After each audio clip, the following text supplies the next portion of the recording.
Мам, гледаш. И аз ревай сега, само ревам. Мамо, не дей да плачеш, мамо. Моля те се, не дей да плачеш. Аз ще се оправя.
Антония Данчева Данилова, град Златоград, улица Стефан Стамболов, номер 10, блок 170.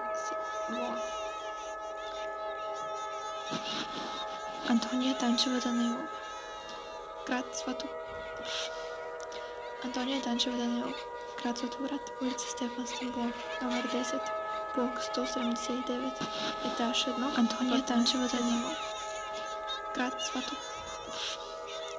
Антония Данчева Данилова, град Златоград, улица Стефан Стамболов, номер 10, блок 179, етаж 1, апартамент.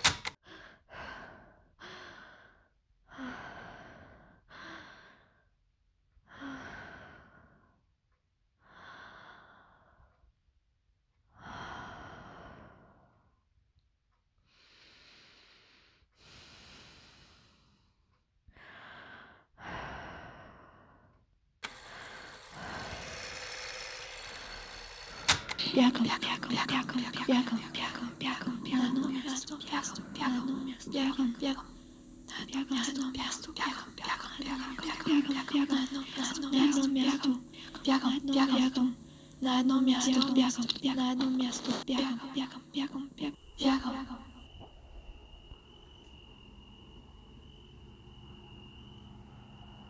Пускал крадата да я пасе, и немци са съдели с пушки.